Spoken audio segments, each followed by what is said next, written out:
अस्सलाम वालेकुम students.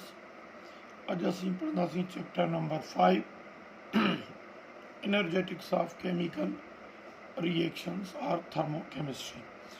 Thermochemistry chemistry जो आ ब्रांच आ which deals with the study of absorption or evolution of heat from the reaction.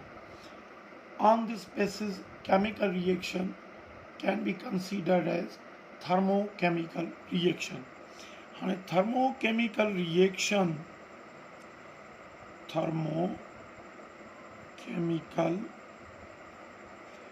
reactions के असां क्लासीफाई करे सघूं था एज एक्सोथर्मिक रिएक्शंस। तव्हांखे चङी तरह ख़बर आहे एक्सोथर्मिक रिएक्शंस उहे रिएक्शंस थींदा आहिनि in which heat releases, जंहिंमें हीट रिलीज़ थिए जनवी रिएक्शंस में उन्हनि खे असां एक्सोथर्मिक रिएक्शन चवंदा आहियूं। मिसाल तौरु ॾिसो, कार्बन प्लस O2 जे रिएक्शन मां CO2 ठहे थो।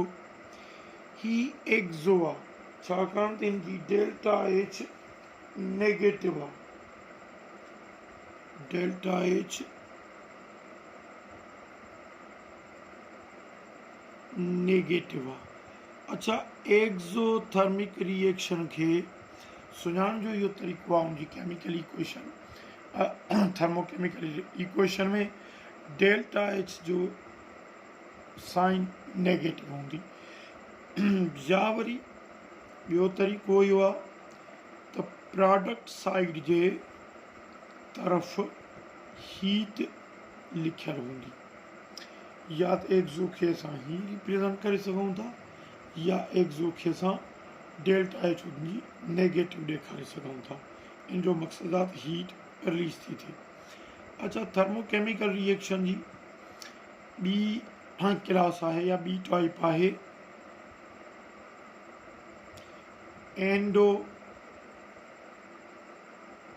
एंडोथर्मिक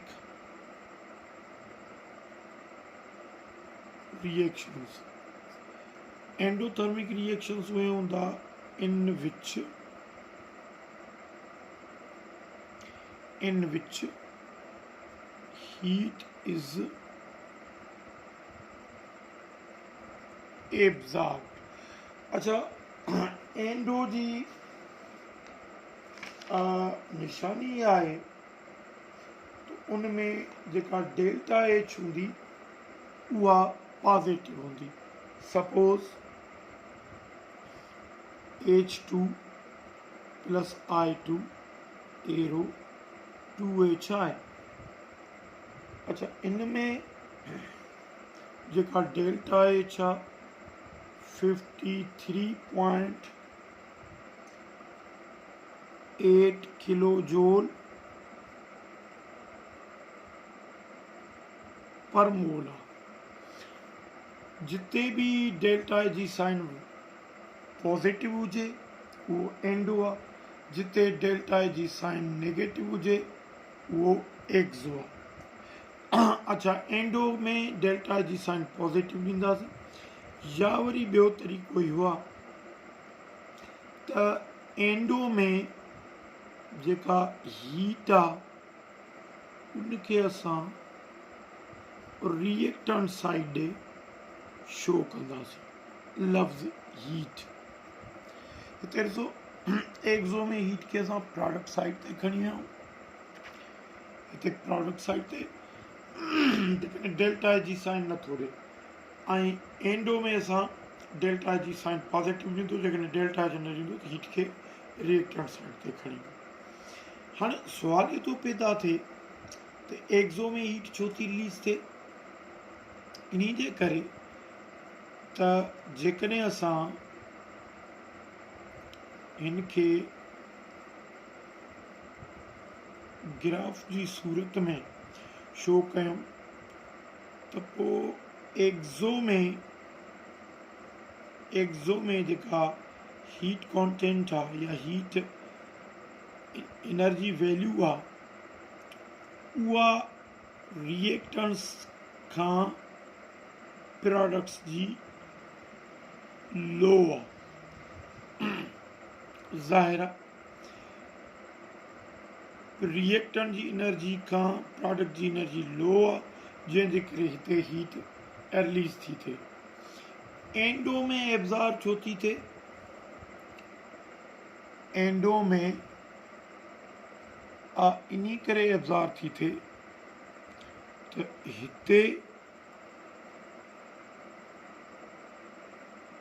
हिते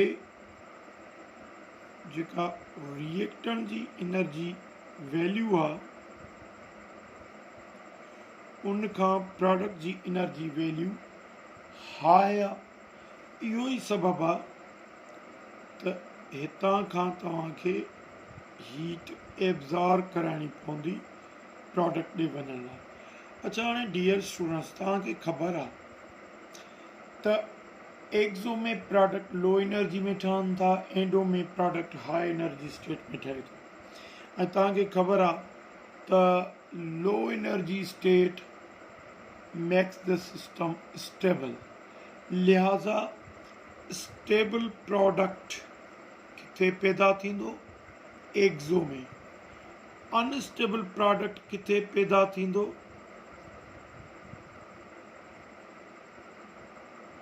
अनस्टेबल प्रोडक्ट पैदा थींदो एंडो में। हाणे सपोज कयो के बि रिएक्शन्स तव्हांखे ॾिए थो, तव्हांखे MCQs पुछे थो त इन which of the following reaction more stable product is produced. Gate suppose असां हिते MCQs जनरेट था कयूं। MCQs are in which of the following reaction more stable product is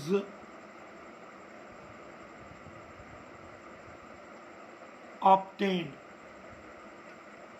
किथे मोर स्टेबल प्रोडक्ट ऑब्टेन थींदो? सपोज कयो को बि असां हिपोथेटिकली रिएक्शन था कयूं, X plus Y arrow Z, हिते डेल्टा एच ॾिए थो gate suppose -20 kilo joule per मोल। बी में ॾिए थो A plus B arrow C, delta H plus 60 kilo joule per mole. अच्छा, सी में ॾिए थो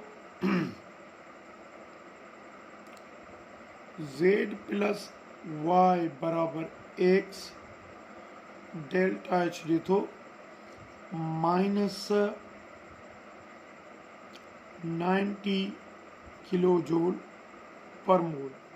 हाणे यादि रहे खपे तव्हांखे डियर स्टूडेंट्स त जिते एक्ज़ोथर्मिक रिएक्शन हूंदो उते एनर्जी बि वधीक रिलीज़ थींदी। ऐं तव्हांखे इहा ख़बर हुजणु खपे त जिते एनर्जी वधीक रिलीज़ थींदी उते मोर स्टेबल प्रोडक्ट लो एनर्जी स्टेट में पैदा थींदो। हाणे घणे खां घणी एनर्जी हिन में रिलीज़ थी थिए, माना हाईली एक्ज़ोथर्मिक ही आहे। उन जे करे मोर स्टेबल प्रोडक्ट जेको पैदा थींदो उहो ऑप्शन सी में पैदा थींदो। त जेकॾहिं असां खां इहो थो पुछियो वञे त कहिड़े रिएक्शन में मोर स्टेबल प्रोडक्ट पैदा थींदो, त जिते एनर्जी तमामु घणो रिलीज़ थींदी, यानी कि जेको रिएक्शन हाईली एक्ज़ोथर्मिक हूंदो उते वधीक स्टेबल प्रोडक्ट प्रोड्यूस थींदो, ऐं लीस्ट स्टेबल प्रोडक्ट किथे हूंदो, जिते एनर्जी घणी एब्ज़ॉर्ब थी थिए। छाकाणि जेतिरी एनर्जी घणी एब्ज़ॉर्ब थींदी रिएक्शन एंडो हूंदो, ऐं एंडो में हमेशह प्रोडक्ट रिएक्टेंट खां हाई एनर्जी स्टेट में पैदा थींदो। त इहो ई सबबु आहे त जेतिरो हाई एक्ज़ोथर्मिक हूंदो ओतिरो स्टेबल प्रोडक्ट पैदा कंदो, जेतिरो हाई एंडोथर्मिक नेचर में हूंदो रिएक्शन ओतिरो उहो अनस्टेबल प्रोडक्ट प्रोड्यूस कंदो।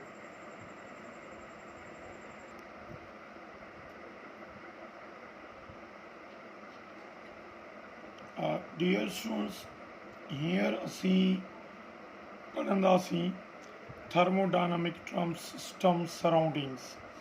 असुल में ही जेका यूनिवर्स आहे, यूनिवर्स ॿिनि शयुनि जी कॉम्बिनेशन आहे। हिकु सिस्टम ऐं ॿियो सराउंडिंग्स। ओके, हाणे सिस्टम छा आहे तव्हांखे ख़बर आहे, anything real or imaginary in the universe which is under consideration, which is under observation, that is called system in the laboratory or elsewhere. Surroundings चाहे surroundings तव्हांखे ख़बर आहे the environment of system, या असां चऊं all the remaining portion of the universe which may act on the system are known as surroundings. हाणे system and surroundings खे असां सेपरेट करे छॾंदा, यादि करे छॾियो। सिस्टम छा आहे, एनी रियल और imaginary thing which is under observation is called system. System खे छॾे करे बाक़ी जेको बि रिमेनिंग पोर्शन ऑफ यूनिवर्स आहे दैट इज़ कॉल्ड सराउंडिंग्स। हाणे सिस्टम एंड सराउंडिंग्स खे असां सेपरेट करे सघूं था बाय रियल और imaginary boundaries of system। अच्छा, हाणे जेकॾहिं असां वॾे पैमाने ते एंडो ऐं एक्ज़ो खे एक्सप्लेन कयूं त पोइ यादि करे छॾियो, एक्ज़ोथर्मिक उहा चेंज आहे जंहिंमें एनर्जी रिलीज़ थिए थी from system to surrounding in to any form. हिन चेंज खे असां छा चवंदासीं, इन खे चेंज खे असां चवंदासीं एक्ज़ोथर्मिक। ऐं एंडो छा आहे, सराउंडिंग खां सिस्टम में एनर्जी एब्ज़ॉर्ब थिए, ही एनर्जी एब्ज़ॉर्ब थी थिए, हिन खे असां चवंदासीं एंडोथर्मिक। अच्छा, डियर स्टूडेंट्स, हाणे चऊं था त व्हाट इज़ स्टेट ऑफ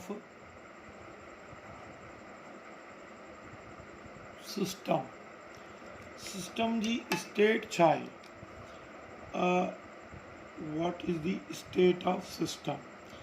यादि करे छॾियो त इट इज़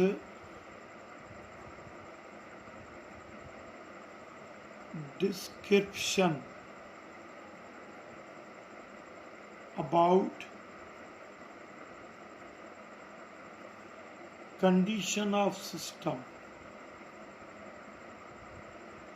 उहा डिस्क्रिप्शन जेका सिस्टम जी कंडीशन खे एक्सप्लेन करे उनखे असां चवंदासीं state of system. Keep in mind state of system कॾहिं बि असां डायरेक्टली एक्सप्लेन नथा करे सघूं, डिस्क्राइब नथा करे सघूं। उन जे लाइ असांखे सिस्टम जे टेम्परेचर खे, प्रेशर खे, इंटरनल एनर्जी खे, एंथैल्पी खे, वॉल्यूम खे, इन्हनि प्रॉपर्टीज़ खे एक्सप्लेन करणो पवंदो। तंहिंजी माना असां चई सघूं था state of system can be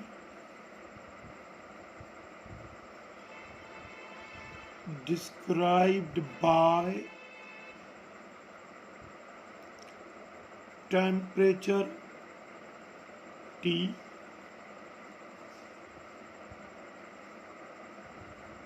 volume V,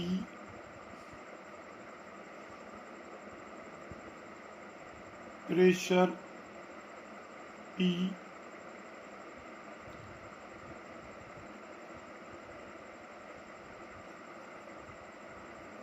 enthalpy H, and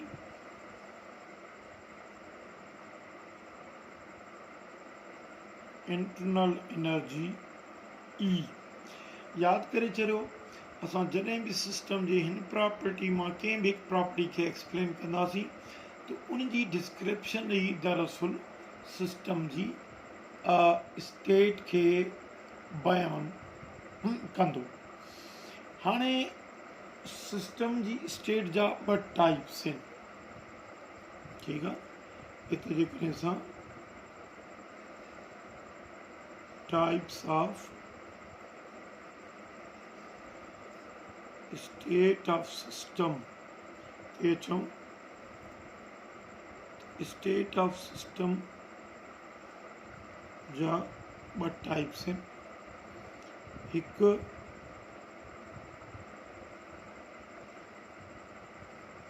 initial state ऐं ॿियो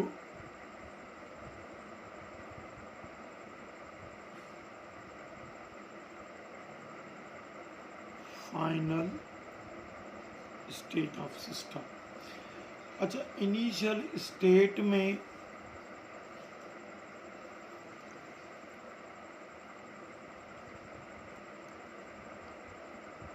इनिशियल स्टेट ऑफ सिस्टम हुआ स्टेट आहे, it is the state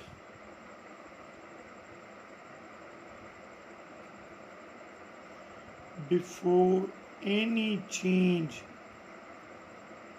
takes place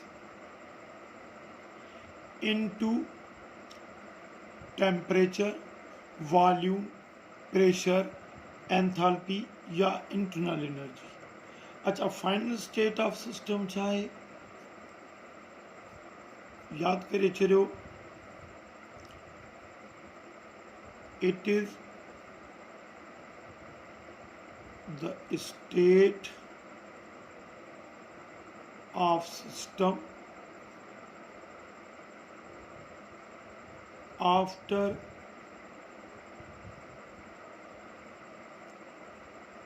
any change takes place। अच्छा, कंहिं में चेंज या थे? Temperature, volume, pressure, enthalpy, internal energy, हिननि में कंहिं बि प्रॉपर्टी में चेंज ईंदी त सिस्टम पंहिंजी फाइनल स्टेट में हली वेंदो, ठीकु आहे। ऐं फाइनल स्टेट हमेशह सिस्टम में का बि चेंज अची उनखां पोइ पैदा थींदी। अच्छा, उन खां पोइ असां चऊं था इन खां पोइ नए ट्रम ते, उहो नओं ट्रम आहे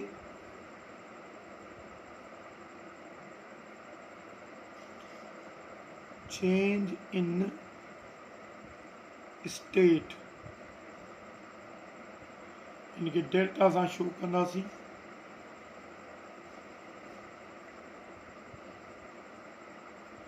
of system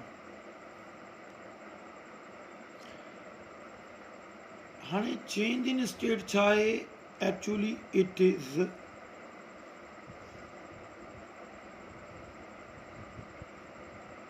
difference between final state and initial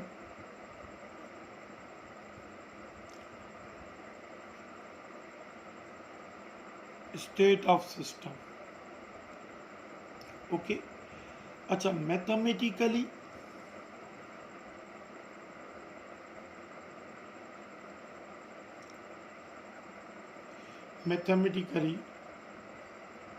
change in state can be measured by final state minus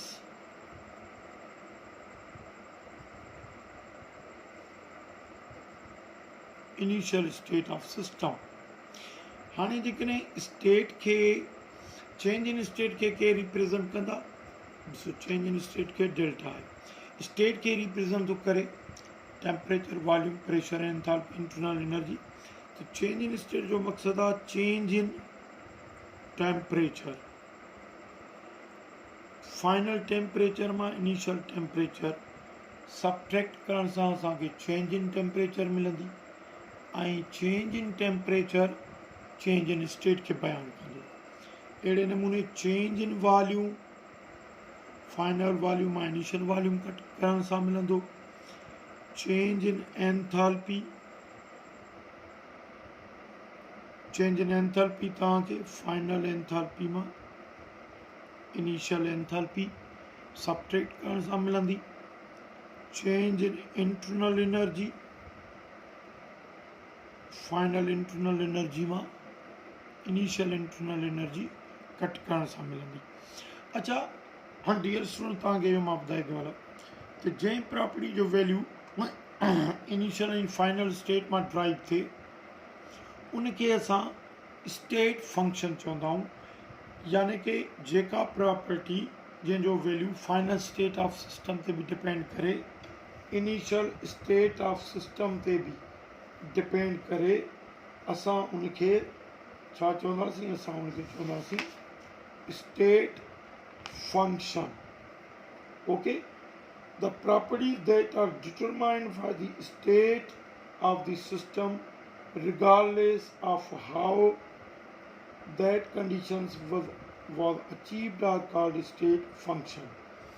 हाणे ही सभई स्टेट फंक्शंस भी आहिनि।